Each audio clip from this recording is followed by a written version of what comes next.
Hey guys, this is Pedro back with another interview, this time covering VCT Pacific Stage 2 for my guest at this time is kellyS of Team Secret coming off of their match against Nongshim RedForce in week 1, in day 1 of said stage, in which they came out on the losing end, thus starting off their season with an 0-1 record at this moment in time. So kellyS, thank you so much for the opportunity.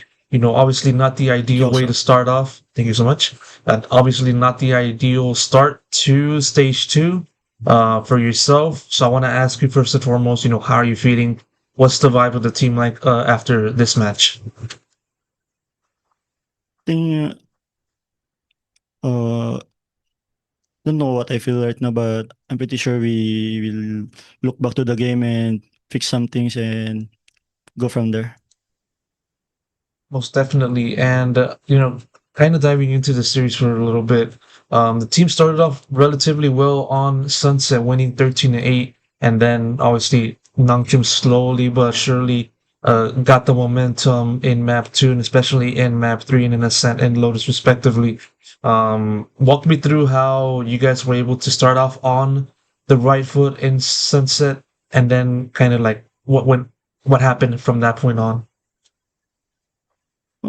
On Sunset, we have a pretty good adjustment against Viper, and we have a pretty good mid-run calls on that game. And what happened on Ascent is like we could have closed it out earlier, but we adapt so slow, so they they punish us because of that, and they crawl back the game, and yeah, that's what happened.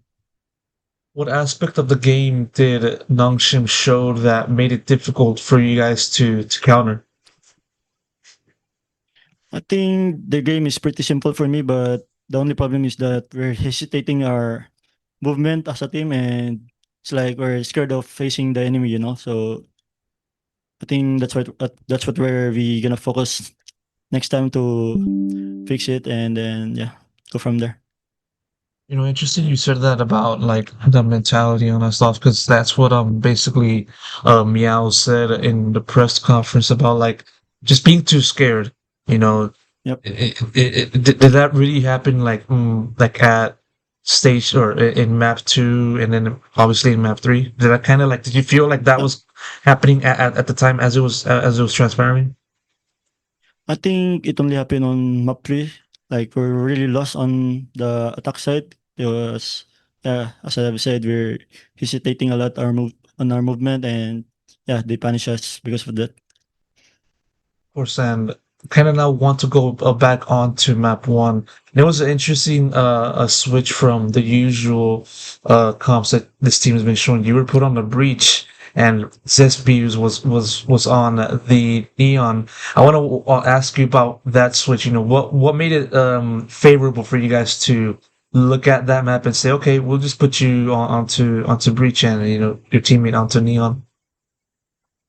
I think it depends on the team comfort, and I'll just fill in whatever they want me to play, because as long my teammates are comfortable, then I'm good with it, with any agent that I need to play. So Yeah, for sure. I mean, it goes to the kind of versatility that this team wants to show in stage 2, and hopefully you guys are able to bounce back for this next set of matches in the group stage. And I kind of now want to pivot over to how you've been doing, and of course this is a different split, and this is a different team for yourself, and also your previous team was Global Esports, and so you competed a little bit there before mm, making the switch over to Secret. And so I want to ask you first mm. and foremost about that. Just sort of how has the transition been like for you to go from GE to Secret for yourself? Think that transition is I took the opportunity to change my daily routine, my mindset, my almost everything to be more prepared this stage. And yeah, when when the transition happened, I went to the gym more. I played the game more. I mean, like, I sacrificed a lot to be more prepared this stage. So I think so far so good for my side. So yeah. It kind of felt like it was difficult for you to just try to like play your usual self? Is that the appropriate way for me to say it to you, or was there anything else that kind of affected yourself? Sorry again. Um, from how you kind of described it, was it very difficult for you to just like be a part of that previous GE squad? Uh, Actually, it's a new experience for me when I joined G because it's my first international roster. So I need to adjust to my teammates, how their culture work. Like I need to adjust everything in that, and yeah. But now I'm more prepared than what I've done before. Going from an international roster to a majority Filipino roster.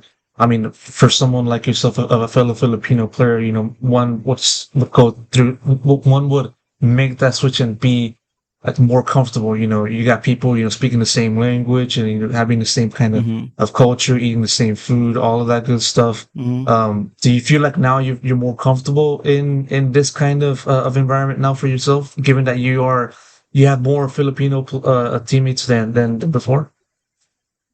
Think it's almost the same when I'm at G. Since when I'm at G, I play with Patrico and Papi, so we're playing three Filipino, and there's no difference. It's just that the player skill, that's the only difference for me.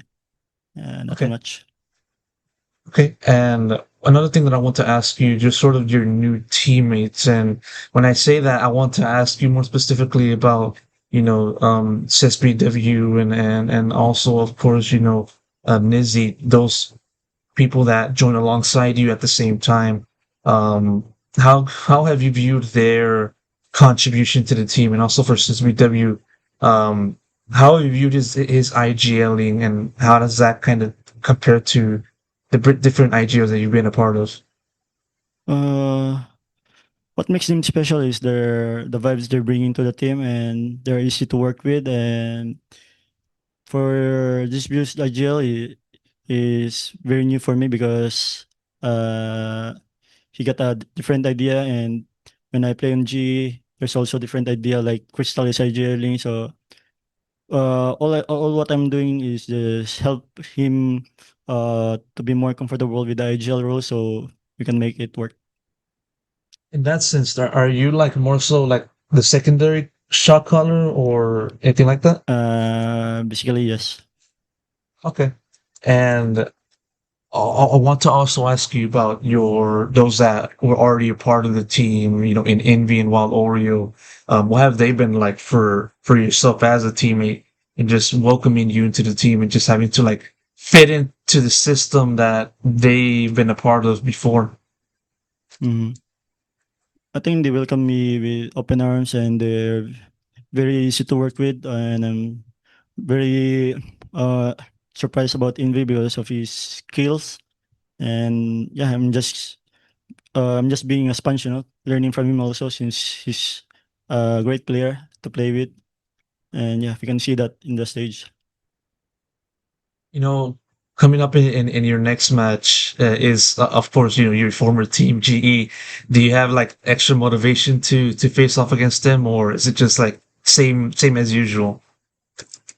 I think it's gonna be same as usual, but it's a bit more exciting because, of course, they are my ex teammates. They're like my brothers already, and of course, I want to beat them. But I know for sure they also want to beat me. But yeah, I'm just looking forward to the game and have fun. Looking over ahead into the rest of the schedule, I would say is a pretty tough schedule to kind of look at. Beyond GE, DRX, Gen.G, and RRQ are the next matches Mm. after aforementioned match. How do you kind of look at the road ahead? For this team, given that you guys are trying to bounce back and try to at the very least put up a much better showing than what you guys or what the team displayed in stage one. We're gonna take the game step by step. Like we just need to close out the game before we think about the other opponents. So we just focus on our game, take their take their gameplay, and yeah, just focus on game by day. Of course, and hopefully you're able to do that. Kelly, thank you so much for the opportunity for the interview. Really do appreciate it. And of course, best of luck for the journey ahead. Thank you so much. Thank you very much. Thank you. Thank you.